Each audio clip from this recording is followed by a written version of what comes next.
कुलस्वामिनी आई तुळजाभवानी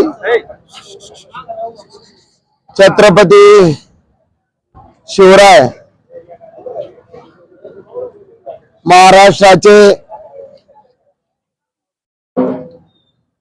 लाडकं नेतृत्व आणि शिवसैनिकांचा आधारवड हिंदू हृदय सम्राट सरसेनापती बाळासाहेब ठाकरे, धर्मवीर आनंदीगे साहेब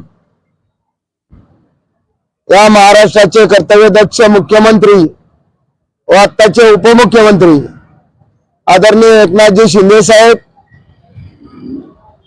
जुन्नर तालुक्याचे शिलेदार आपला माणूस आदरणीय शरददादा सोनवणे,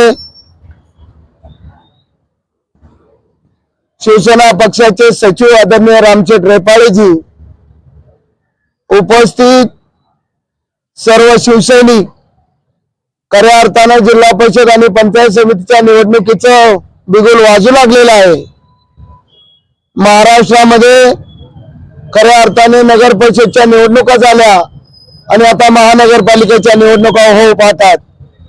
त्याचप्रमाणे येत्या 8-10 दिवसामध्ये जिल्हा परिषद पंचायत समितीची आचारसंहिता केव्हाही जाहीर होऊ शकते, परंतु जिल्हा परिषद म्हटल्यानंतर आपल्या सर्वांना ज्ञात आहे, सामान्य माणसाच्या विकासासाठी जी संस्था असते ती म्हणजे जिल्हा परिषद।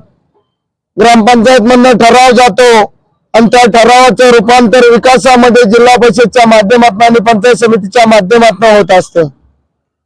या राज्यामध्ये खऱ्या अर्थानं ज्यांनी क्रांती घडवली, नगर परिषदेमध्ये आपण पाहिलेले शिवसेनेचा मेरिट रेट हा 70% राहिलेला आहे। आदरणीय एकनाथजी शिंदे साहेब अनाथाचा अनाथ, लाडक्या बहिणींचा लाडका भाऊ सातत्याने महाराष्ट्र पिंजून काढते। जो बाबासाहेबांनी वसा आणि वारसा दिला, जो आशीर्वाद दिलाय, आनंदीगे साहेबांनी जी शिकवण दिली, ती शिकवण जोपासण्याचं काम सामान्य नागरिकापर्यंत, सामान्य नागरिकाला न्याय देण्याचं काम एकनाथजी शिंदे साहेब करतात। खऱ्या अर्थानं जुन्नरचे आमदार शरददादा सोनवणे यांच्या नेतृत्वाखाली जुन्नर असेल, मंचर असेल, खेड असेल आणि चाकण असेल, या 4ही नगर परिषदा शिवसेनेच्या धनुष्यबाणाचा, प्रभू रामचंद्राच्या धनुष्यबाणाचा, बाळासाहेबांचा धनुष्यबाण हा विजय झालेला आहे। तशीच विजयी सलामी वडगाव पेठ जिल्हा परिषद गटामधून सुद्धा आपण देणार आहोत। नव्या त्या तालुक्यामधून सुद्धा शिवसेनेचा धनुष्यबाण हा सुसाट सुटेल ही माझ्या सारख्याला खात्री आहे।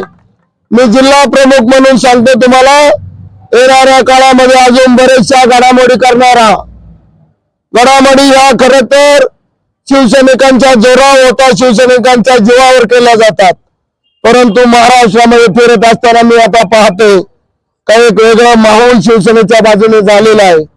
भविष्यामध्ये चांगल्या प्रकारचं काम शिवसैनिक करतील आणि सामान्य नागरिकाला न्याय देण्याचा प्रयत्न करतील।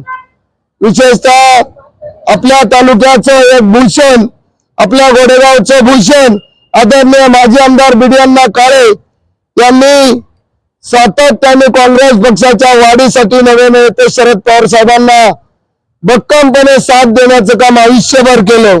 सर्वसामान्यांचे प्रश्न अण्णांनी सोडवले, परंतु या आंबेगाव तालुक्याच्या नेतृत्वाने त्यांच्याकडे दुर्लक्ष केलं आणि त्यांच्या कुटुंबावरती सापत्निक वागणूक दिली।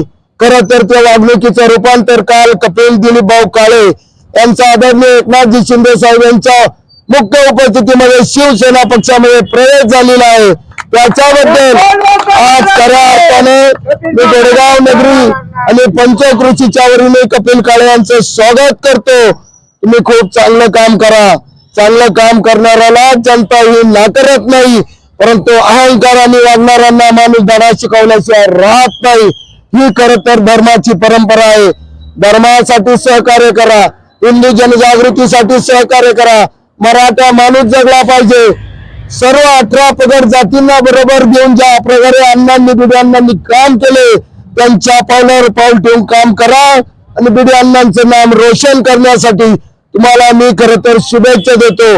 जिल्हा परिषदच्या निवडणुकीसाठी माझी पत्नी उभी आहे, सुवर्णा देवीदास दरेकर, मी सुद्धा जिल्हा परिषदसाठी उभी आहे। आमच्या दरेकर परिवाराने मी तुम्हाला 5 वर्षामध्ये पाहिलेलं आहे। तुम्ही जे माझ्यावर अफाट प्रेम केलं, त्या प्रेमाची उतराई होऊ शकत नाही. मी तुमच्या पायाची वाहन म्हणून आयुष्यभर राहील, तुमची सर्वांची सेवा करेन, परंतु या दोन्ही उमेदवारांना तुम्ही भरघोस मतांनी विजय करा एवढीच विनंती करतो आणि थांबतो. जय हिंद, जय महाराष्ट्र. छत्रपती शिवाजी महाराज की जय. जय भवानी, जय शिवाजी. चला.